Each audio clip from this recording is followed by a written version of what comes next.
πατρίς, έθνος, φυλή. Είναι τρεις αξίες της ζωής που μαζί συνθέτουν μία βιοθεωρία.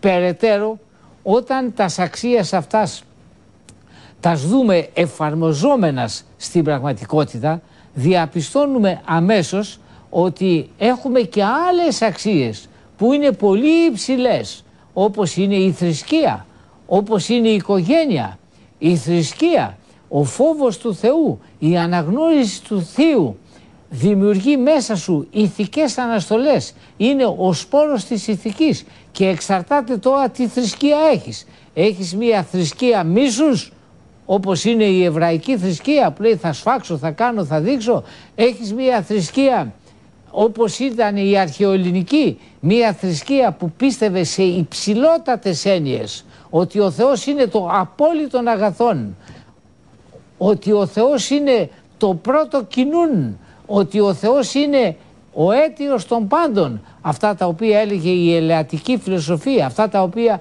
δίδασκε ο Ξενοφάνης, αυτά τα οποία είχε διαπιστώσει ο ίδιος ο Παρμενίδης, ο ίδιος ο Ηράκλειτος, που τα έχουν γράψει, τα μελετούν βέβαια σήμερα, βρίσκονται προενός πεδίου γνώσεων καταπληκτικό, μένουν εκστατικοί. Ακόμα και οι πατέρες της Εκκλησίας αναγνωρίζουν ότι όλα τα επιχειρήματα, όλα, μηδενός εξαιρουμένου, για την αθανασία της ψυχής και όλα τα επιχειρήματα για την ψυχή αυτή καθεαυτή, τα βρήκανε πού? Οι χριστιανοί, πού τα βρήκανε? Στον διάλογο του Πλάτωνος Φέδων. Είναι ο τελευταίος διάλογος που έκανε ο Σωκράτης με τους φίλους του, ενώ ευρίσκεται στο Δεσμοτήριον, και συνεζήτησαν περί της ψυχής. Τον αφιέρωσε δε στο Φέδωνα, ο οποίος ήταν ένας νεαρός μαθητής του με μακριά μαλλιά. Του έπιασε τα μαλλιά ο Σωκράτης και τον παρεκάλεσε να μην τα κόψει τα μαλλιά, διότι οι αρχαίοι Έλληνες όταν είχαν κάποιο πένθος, εις ένδειξη αυτού εξυρίζοντας το κεφάλι. Του είπε μην τα κόψεις τα μαλλιά σου, και μιλήσανε περί της αθανασίας της ψυχής, τις τελευταίες εκείνες στιγμές. Όλα τα στοιχεία που έχει ο χριστιανισμός σήμερα τα έχει πάρει από τον Φέδωνα του Πλάτωνος, που είναι και η διδασκαλία του Σωκράτους. Την σημασία της ελληνικής φιλοσοφίας, η οποία είναι και η μόνη προοδοποιός που φτιάχνει την οδό, που είναι και η μόνη η οποία παιδαγωγεί στον Χριστό, ο Άγιος Νεκτάριος σε ένα περίφημο σύγγραμμά του αναγνωρίζει ακριβώς αυτή την συμβολή της αρχαίας ελληνικής φιλοσοφίας. Και φυσικά να μην βρεθεί κάποιος θρησκόληπτος φανατικός και να μας πει ότι ο Άγιος Νεκτάριος ήτο άθεος. Επρόκειτο περί ενός πολύ μορφωμένου, τον οποίον η Εκκλησία ανεκήρυξε Άγιο, το όνομά του είναι Κεφαλάς και ήτο διευθυντής της Ριζαρίου Σχολής. Στο ένα και μόνο μεγάλο σύγγραμμά του που είναι το Αποθυσάφρισμα, εκεί μέσα έχει ολόκληρο κεφάλαιο για τη σημασία της ελληνικής παιδείας.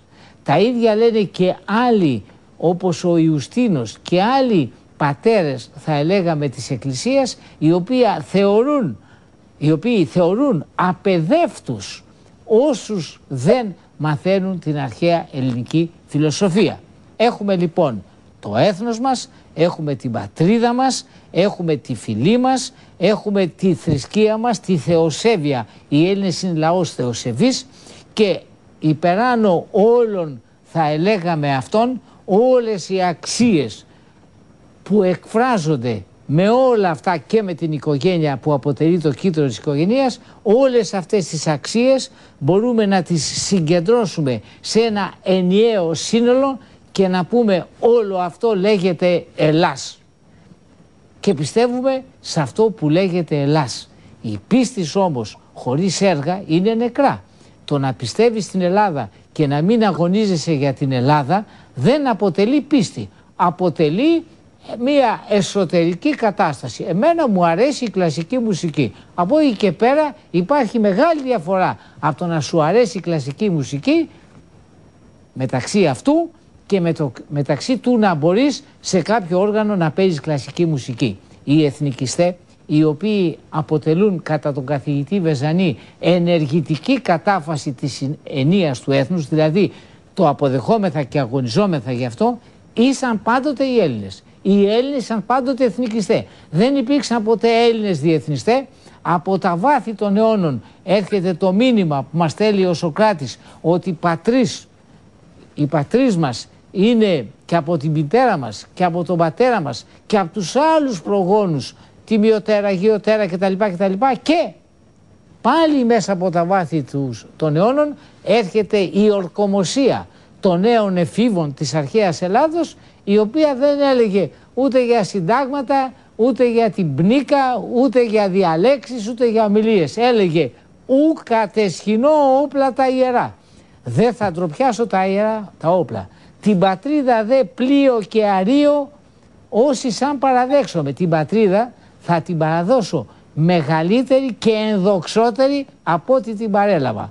Αυτές οι αρχές, οι οποίες είναι ο πατριωτισμός, ο εθνικισμός, η πίστη, η ευσέβεια προς τα Θεό, η πίστη στην αξία την κοινωνική της οικογένειας, είναι αρχές που ανέκαθεν κατήφθηναν τους Έλληνες. Και ξαφνικά τον τελευταίο καιρό βλέπουμε όλα αυτά τα ιδεώδη να τα παραμερίζουν στην άκρη, να τα παραγωνίζουν, να τα λιδωρούν και στη θέση τους να μας βάζουν την παγκοσμιοποίηση, το διεθνισμό, τον αριστερισμό, τον μαρξισμό, την ομοφιλοφιλία, τους μάρτυρες του Ιεχωβά και ό,τι άλλο τίνει στην πνευματική, ηθική και υλική μείωση της πατρίδος μας.